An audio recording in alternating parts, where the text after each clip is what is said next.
Hi-ho, Larissa here, and today we're going to be talking about what options you have when purchasing a builder-grade home to make it more custom, to make it stand out in the neighborhood, to make it less of a cookie-cutter home.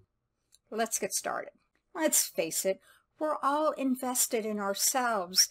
We want to believe that we as a person are unique and special, like me. So we want major things that we own, such as our homes, to reflect who we are to the outside world. And I think that's where a lot of people get concerns deciding whether or not to buy a builder-grade home. Think about it. We all remember the tract houses that were built during the 50s, 60s, 70s, even the 80s.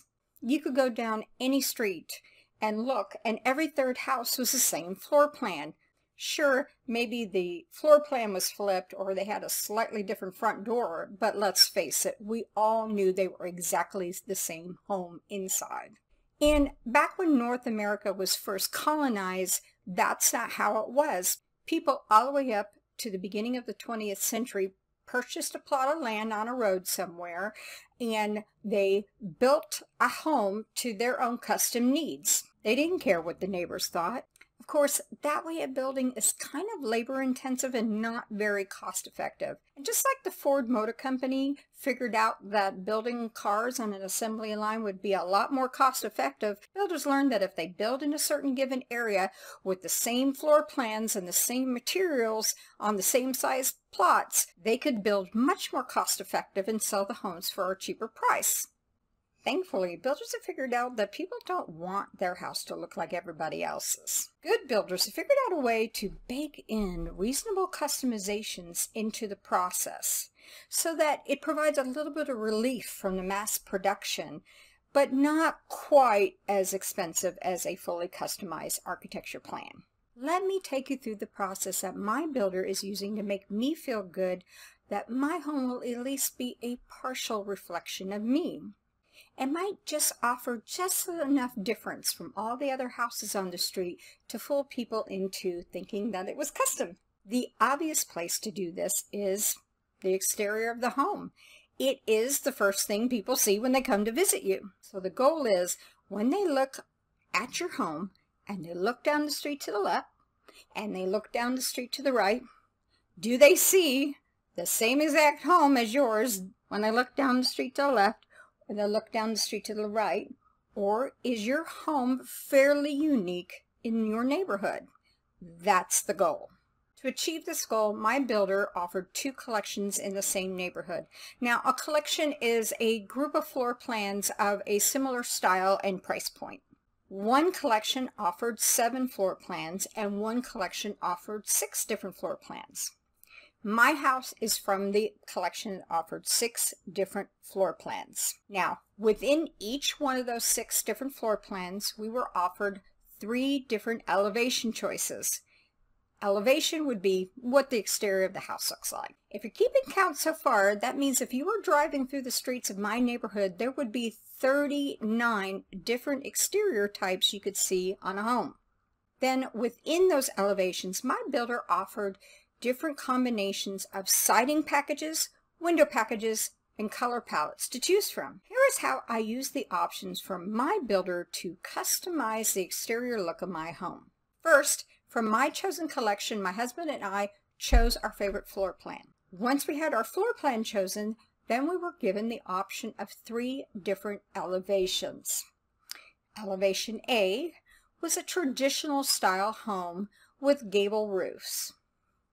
Option B was, the only way I can describe it is possibly an early colonial style or European style home. And then option C was the very on-trend mid-century modern style. And we chose option B because we are really neither traditional people nor are we on the latest trend. I love that the upper story had the cedar shake style shingle siding. Okay, let me try that again. The upper floor had cedar shake style shingle siding. Cedar shake style cedar cedar shake style shingle siding. Now you try saying that 10 times fast. Cedar shake style shingle siding. Cedar shake style shingle. Moving on. Once we chose our elevation, then we were given the option of upgrade packages for siding materials or window packages. Now, we did upgrade to the slightly expensive stone veneer siding, but it was so worth it.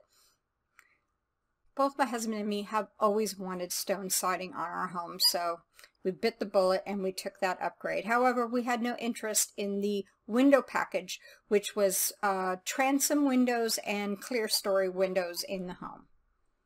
Since we had chosen this stone veneer upgrade, we were presented with 8 possible stone variations of color and shape and size. Now, once we picked that variation, we were offered again 6 color palettes to choose from. In the end, for our floor plan alone, we were offered over 144 possible combinations of exterior colors, textures, and architectural elements. That was pretty awesome. I think it's important to note that most home buyers are not custom designers and don't understand how colors work together. So it's understandable that the builder took the time to hire a designer to come up with these pre-approved color palettes that would not only look good on the homes, but would provide a cohesive neighborhood with enough variation so every house doesn't have the same paint color. The point I want you to take away from all of this is do not be afraid these days to purchase a brand new builder grade home. They are no longer the cookie cutter homes of the past. I'll be making more videos on the journey that my husband and I are taking when we buy a brand new builder grade home and we make it our very own. So I really hope that you'll subscribe to find out more. Bye bye bye.